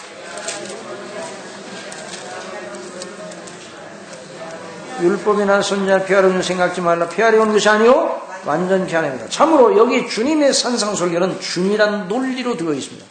참 성경이 논리적인 책입니다. 많은 분들이 성경을 논리적으로 읽지 못하고, 아니 성경은 세상에는 그 어느 책도 넘보지 못할 정연한 논리와 질서를 가지고 있습니다. 앞에서 착한 행실을 말씀하신 주님께서는 그 착한 행실의 기준을 제시합니다. 교회 사적으로 이단들의 한결같은 특성은 복음의 은혜와 그 은혜의 열매로서의 행실의 문제를 다룸에 있어서 순서를 바꾸거나, 이단이요 순서가 중요한 거예요. 순서가 여러분, 말을 마차 앞에다 둡니까? 마차 뒤에다 둡니까? 말이 마차를 끌잖아요. 근데 말을 마차 앞에다 둡니까? 뒤에다 둡니까? 뒤에다 둬도 되지 않아요? 그거 어떻게 마차를 끌어요? 앞에다 둬야지. 앞에다 두고 마차를 끌고 가야 되지. 그런데 뒤에다 두는 경우가 있다 그러면 우습잖아요. 그러니까 이 복음의 은혜와 행실 문제를 엇바뀌어서 행실을 앞에다 둬서 구원을 받는 것처럼, 행함으로 구원을 받는 것처럼 이단이에요. 행함과 은혜를 플러스해서 구원을 받는 것처럼 그것도 이단이에요. 오직 은혜로, 다 같이 그래요. 오직 은혜로. 오직 그리스도를 믿음으로 말미암아 오직 믿음으로, 은혜로 되는 거예요. 예수 그리스도의 의만으로 되는 거예요. 구원은. 그러고 난 다음에 행실은 열매로 나타나는 거죠. 그런데 이 순서를 바꾸면 안 돼요. 또 은혜를 빙자하여 행실을 무시하여도 좋은 듯 교훈하거나 하는 것으로 나타납니다. 도덕팽이론, 안티노미아니즘. 이 이단은 복음의 은혜를 빙자하여 그리스도를 믿은 이후에 하나님의 계명의 위치를 하락시키는 그런 이단이에요. 계명, 쉽게 말하면 계명대로 살지 않아도 큰 문제 없다는 식이에요. 이게 이제 구원파. 이게 다 이게 잘못된 거예요. 오늘날 구원파나 칭의를 강조한다는 미명하에 복음이 산출하고 요구하는 성화의 의, 여기서 말하는 이 이제 의의 문제를 다루시거든요. 예수님께서 신자의 의의 문제를 다뤄요. 성화의 의를 행위주의, 율법주의로 몰아붙이는 이단적인 행보를 하는 자들도 있어요. 우리 주님께서는 팔복의 말씀을 통하여 은혜로 구원하시는 하나님의 구원의 능력이 어떤 심령의 사람을 산출하는지를 말씀하셨어요. 팔복의 말씀을 통해서. 마음이 변해 행실이 나오잖아요. 어떤 마음을 복음이 산출하는가 하는 걸 보여주셨어요. 이제부터는 그 사람이 범사의 세상 속에서 하나님 앞에서 착한 행실의 기준이 무엇인지를 말씀하여, 범사의 어떤 기준을 가지고 착한 행실을 해야 되는가, 기준을 말씀해요. 기준. 여기서 우리 주님께서는 복음의 은혜와 능력은 사람으로 하여금 마음을 새롭게 함과 동시에, 자 이게 이제 중요한 거예요. 하나님의 율법과 계명을 순종하는 사람으로 만든다는 걸 강조하고 계십니다. 그래서 내가 율법이나 선지자나 피하려 온 줄로 생각지 말라. 피하려 온 것이 아니요 완전케 하려 함이라 말씀하셨어요. 물론 예수 그리스도께서 그 대속의 은혜의 그 놀라운 그 일을 완수하신, 그래서 완수하실 수 있는 자격이 있으시고 그러신데, 여기서 예수님 이 말씀을 하신 건 예수님을 우리가 본받아야 되잖아요. 예수님이 어떻게 하셨는가. 예수님은 우리의 믿음의 대상도 되고 우리의 모델도 되시거든요. 그래서 예수님께서 여기서 말씀하시는 거예요. 자, 내가 너희에게 이르노니 너희 의가 서기관과 바리새인보다 더 낫지 못하면 결단코 천국에 들어가지 못하리라 말씀하셨는데, 여기서 말하는 의는 천국에 들어갈 조건으로서 의가 아니에요. 다만 천국에 들어갈 조건으로서 의는 누구의 의입니까? 누구의 의를 의지해야 천국에 들어갑니까? 예수 그리스도의 의. 거기다 조금 다른 걸 더 보태면 더 들어가기 쉬워요, 안 들어요? 예수님의 것이 있는데 예수님의 것이다 조금 더 보태면 더 좋겠죠? 우리 것을 더 보태면 더 확 들어가겠죠? 더 쉽게 들어가겠죠? 그래요? 누구의 의로만 들어가요? 예수님의 의로만 들어가는, 거기다 다른 걸 붙여야 된다고는 생각을 가지면 예수님의 의의 완전성을 믿지 않는 거예요. 은혜로만 되는 거예요. 은혜로만. 그런데 왜 예수님이 여기서 이런 말씀을 하시는가? 잘 들어야 돼요. 여기 이 부분이 좀 어려워요. 그러니까 아주 중요하게 일단 이제 질문할 거예요. 그러니까 잘 들으세요. 다만 천국에 들어간 사람이 가지는 표지로서의 의입니다. 천국에 들어간 믿음으로 말미암아 죄사함과 의롭다 하심의 조건으로서의 의가 아니라 진정 그런 이 은혜를 입어 천국에 이미 들어간 사람이 자기 속에서 역사하시는 성령님으로 말미암아, 그러니까 이미 들어간 사람이 성령님으로 말미암아 계명에 순종하는 의를 말하는 거예요. 다 같이 거기 본문 시작.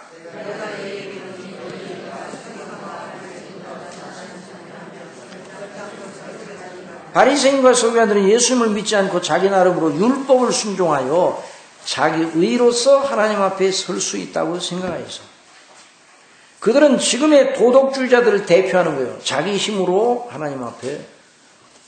여러분 이렇게 말하는 분들이 저분은요 법이 없어도 사는 사람이에요. 응? 저 사람은 천사표예요. 그렇게 하면서 저 사람은 참 순전한, 그런 사람은 구원받기가 좀 쉽습니까? 안 쉽습니까? 쉬어요, 안 쉬어요? 너무너무 도덕적인 의가 도덕적인 사람. 그 사람이 구원받기 쉬운가? 아주 그냥 아무렇게나 사는 사람이 구원받기 쉬운가? 어느 사람이 구원받기 쉬워요? 똑같이 어려워요. 불가능해요. 자신의 힘으로는. 자, 자기 의로는 안 되는 거예요. 우리는 하나님의 율법과 계명을 가장 철저하게 지키고 있다고 자랑하고 있는 사람들이에요. 누가복음 18장에 나오는 바리새인의 경우를 보십시오. 다 같이 보세요. 시작.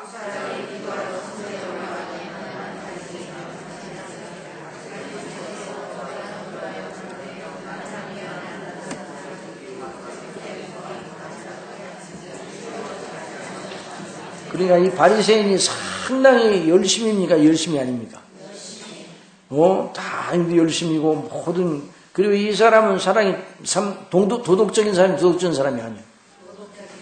이런 사람이 사람들 속에서 인정을 받겠죠? 그 다음에 보세요.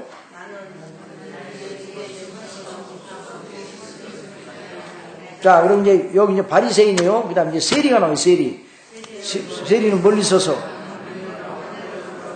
여러분, 이 일반인들이 생각할 때 바리새인이 더 의로워요? 세리가 더 의로워요? 바리새인이 의롭죠. 세리는, 그 당시 세리는 죄인이라는 말과 동등하게 취급을 받았어요. 왜냐하면 세리는 세금을 받아가지고 로마 정부에다가 일부는 바치고 일부는 자기 걸로 해, 그래. 그러니까 저는 세리다 그러면 저는 죄인이다 그런 말이에요. 유대인들 사이에서. 그런데 세리가 이제 세리가 멀리 있어서 다 같이 시작. 거기 읽어보세요. 시작. 세리는 시작.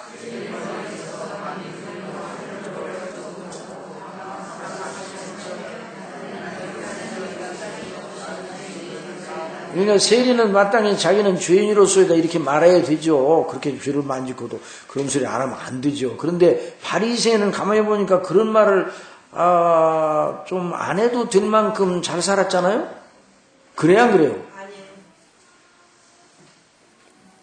그런데요, 누가 이 사람 중에서 어떤 사람이 의롭다움을 받았다고 예수님 말씀하십니까? 다 같이 시작.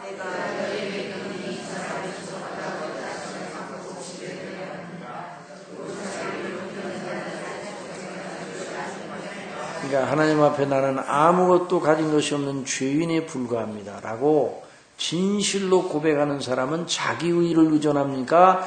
하나님의 의를 의존합니까? 그렇죠. 그러니까 의롭다움을 받은 사람이에요. 세리가 이렇게 했으므로 그 잘못한 죄가 이렇게 기도한 그 공로를 통해서 용서받았단 말이 아니에요. 이 사람은 누구의 의만을 의지해요? 예수님의 의만 의지하는 사람이에요. 세리는 누구의 의를 의지해요? 세리는 누구의 의를 의지해요? 자기 의를 의지하죠. 자기가 그렇게 잘하는데 남 의지할 필요가 있어요? 자기 자신, 바리새인. 바리새인은 누구의 의를 의지한다고요? 자기 의를 바리새인은 그게 잘하는데 내 것 가지고도 갈 수가 있는데 왜 남의 걸 빌려? 이런 식이에요. 그러니까 대단한 사람이죠. 그러나 하나님 앞에 대단한 것이 아니라 그건 하나님 앞에 미련한 것이에요. 자기 의는 안 되는 거예요. 자, 이들 바리새인을 속이는 당시 유대 사회에서 가장 종교적이고 도덕적인 자들로 알려져 있었습니다. 두 사람이 천국에 간다면 한 사람은 바리새인이고 다른 사람은 서기관일 것이라는 말이 백성들 중에 유행될 정도였어요. 그러나 이들은 예수님을 믿지 않았습니다. 문제는 예수님 믿느냐 안 믿느냐 여기에 달려있는 거예요. 여러분 예수님을 믿느냐 안 믿느냐 여기에 저와 여러분의 인생의 관건이 달려있습니다. 여러분 믿습니까? 영원한 운명이 달려있습니다. 믿습니까? 자, 승주, 예수님 어디에 사람의 영원한 운명이 달려있다고? 그렇죠. 안 믿느냐 믿느냐 이게 중요한 거예요. 예수님을 믿는다 그러면 다른 건 다 모자라도 그 사람은 성공한 사람이에요. 예수님을 믿는 사람은 인생 성공한 사람이에요. 이런 믿습니까? 내 힘으로가 아니라 하나님의 놀라운 은혜로, 예수님의 의로, 하나님의 의로. 그 다른 건 다 갖춰졌는데 예수님은 안 믿는다. 그러면요, 정말 그 사람은 비참한 사람이에요. 누가 어떤 사람은 자랑을 뭐 얼마나 하는지 그랬더니 그 사람 너무너무 좋고 다 그래. 그래서 그 사람 예수님 믿어요? 그랬더니 안 믿어요. 교회는 안 나가요. 그 사람에 대한 행복을 더 이상 얘기하면 안 돼요. 예수님 믿는데. 그러니까 예수님 믿기 때문에 그러니까 이 사람은 바리새인은 예수님 믿을 필요성을 느끼지 못해요. 사도 바울이 예수님을 믿기 전에 상태가 그러했으면 다 같이 시작. 나도 육체를 신뢰할 것이 있는 줄로 생각하면 나는 더욱 그러하니라. 내가 8일 만에 할례를 받고 이스라엘 족속의 베냐민의 지파의 히브리인 중에 히브리인요 율법으로는 바리새인요 열심은 교회를 핍박하고 율법적으로는 자기가 생각할 때 그랬단 말이에요. 자기가 생각할 때 하나님 볼 때 그렇다는 거예요. 자기가 그렇게 생각해. 남들도 그렇게 생각했어. 그러나 나중에 그리스도를 만나고 믿고 나서 그는 어떤 사람이 되었습니까? 시작.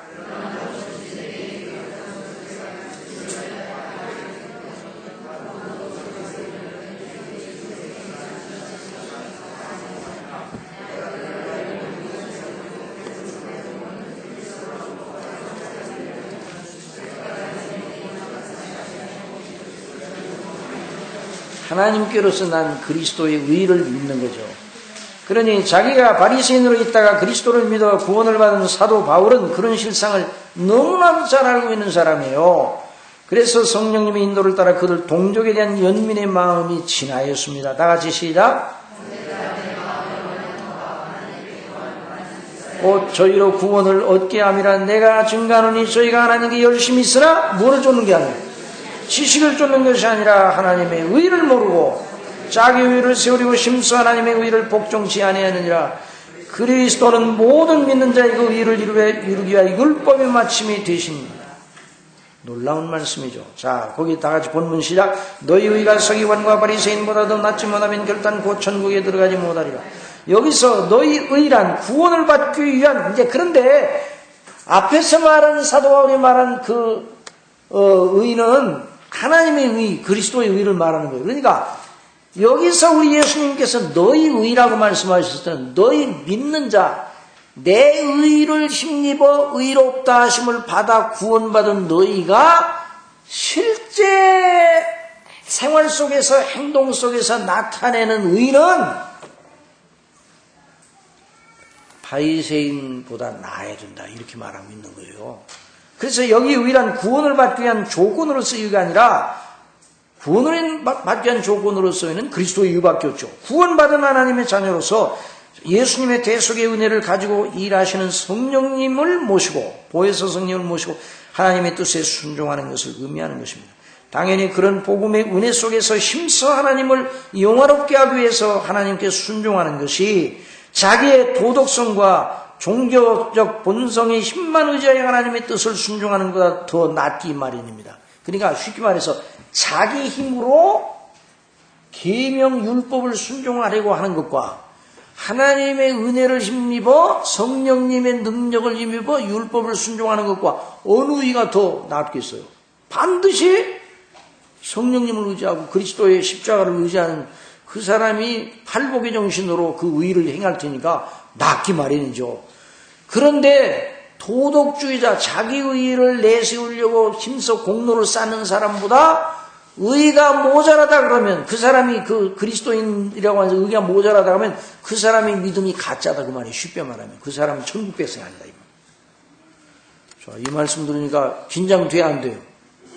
됩니까 안 됩니까? 긴장해야 돼. 이 말씀은요. 자, 그 사람은 천국 백성일 리가 없다는 거예요. 왜냐하면 하나님의 은혜로 성령님의 인도를 받는 하나님의 자녀로서 열매로서 의를 말하는데, 그런 의가 없다면, 전혀 없다면, 그래서 바리새인 도덕주의자보다 낫지 못하다면 천국 백성일 리가 없다는 거예요. 그 사람은 구원받을 만한 믿음을 가진 적이 없는 사람이라는 말이에요. 그 사람 속에는 그리스도께서 계시지 않는다는 거예요. 사도 바울은 이런 점에서 자기 믿음을 점검할 필요성을 강조합니다. 다 같이 시작. 너희가 믿음이 있는가 너희 자신을 시험하고 너희 자신을 확증하라. 예수 그리스도께서 너희 안에 계신 줄을 너희가 스스로 알지 못하겠느냐? 그렇지 않으면 너희가 보리운 자니라. 그럼 결국 누가 관건이에요? 누구 안에 있는 게 관건이에요? 그리스도 안에 있는 게 관건이에요. 그러니까 너희 안에, 너희 자신, 너희 안에 그리스도께서 너희 안에 계신 줄 너희가 스스로 알지 못하느냐. 이 말은 이럴 때 우리 안을 들여다보지 말고 누구를 보라는 거예요? 그리스도를 보라는 거예요. 우리가 그리스도를 믿음으로, 그리스도께서 우리 마음에 계십니다. 여러분 믿습니까? 그리스도를 믿음으로 그리스도께서 우리 마음에 계시는 거예요. 내 속에 그리스도를 막 찾으려고 해봐요. 그리스도가 어디 계셔요? 그리스도 여기 가슴에 있는가, 머리에 있는가, 어디 계셔요? 그렇게 하지 말고 그리스도를 믿음으로 그리스도의 의의 영광을 바라보게 될 때, 그걸 믿을 때 그리스도께서 우리 마음에 계십니다. 그리스도를 믿음으로 우리 마음에 계십니다. 그걸 강조하는 거예요. 그리스도를 믿는 믿음을 견고하게 붙잡고 있으라, 그런 말씀입니다. 자, 그래서 예수님께서 마태복음 5장 21절부터 내일 저녁부터 하나님의 자녀로서 우리가 계명을 어떤 방식으로 이해하고 순종하여 지켜나가서 의를 이루어야 할지 그 방법을 가르쳐 주시는 거예요. 기대됩니까? 안 기대됩니까? 기대돼야 안 돼요. 기대를 하셔야 돼요. 기대를 하셔야 돼요. 이 은혜를 받아야 돼요. 그런데 많은 경우에 우리가 이것을 놓치는 경우가 많아요. 그러니까 어떤 방식으로 해야 그리스도인들로서 하나님 앞에 바리새인들, 예수님을 안 믿는 도덕주의자보다 더 나은 의를 이룰 수 있는지, 어떻게 하길래 그런 말씀을 하실 수밖에 없는지 하는 걸 이제 내일 저녁 배우게 돼요.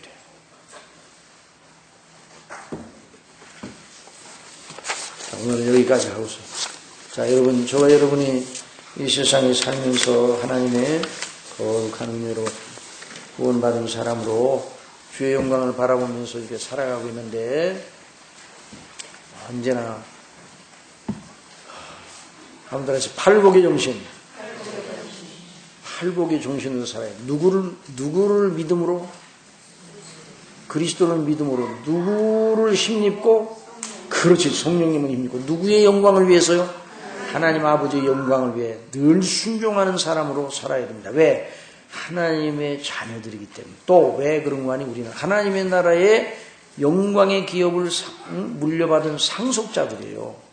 그러니 그런 자로 우리가 세움을 받았으니까 우리는 늘 그렇게 살도록 애를 써야 되는데, 여전히 우리 속에는 그걸 반대하는 죄성이 있어요. 우리 속에 그것과 투쟁하면서, 또 우리 세상 밖에도 그런 죄가 판을 쳐요.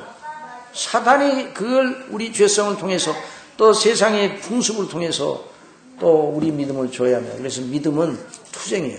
그러나 은혜 안에 있는 자는 이깁니다. 성령님을 의지하는 자는 이깁니다. 예수님의 피 안에 우리의 승리의 힘이 있습니다.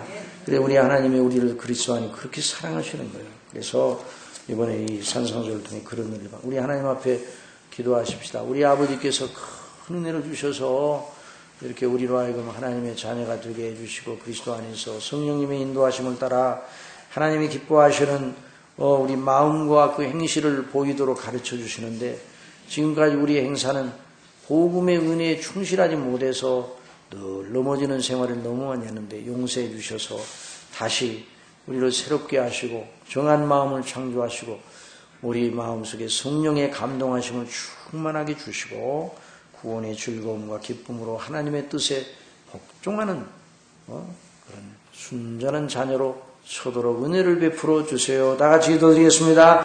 사랑하시는 아버지 하나님께서 오늘도 저희들을 말씀을 통해서 가르쳐 주셨습니다. 성령님께서 저희와 함께 계셔서 저희에게 지혜와 총명을 주시고 이 말씀이 무엇을 의미하는가, 우리 주님이 말씀하신 바가 무엇인가를 또 배우게 해주시니 감사합니다. 저희 같은 자가 어떻게 하나님의 사랑을 받아 이렇게 구원을 받고 영생을 얻고 하늘의 영원한 영광의 기업을 바라보며 그리스도의 형상을 본받는 자로 이렇게 자라갈 수 있도록 은혜를 주시는지 너무나 그 은혜에 감사합니다. 이제 오늘 들은 말씀대로 그리스도 안에서 우리가 받은 구원의 은혜로 늘 기뻐하고 또한 세상에서 우리 주님 말씀하신 대로 소금과 빛의 역할을 감당하기 위해 아버지께서 기뻐하시는 성령님의 열매, 그리스도의 대속의 은혜를 힘입은 놀라운 그 선한 착한 행실의 열매가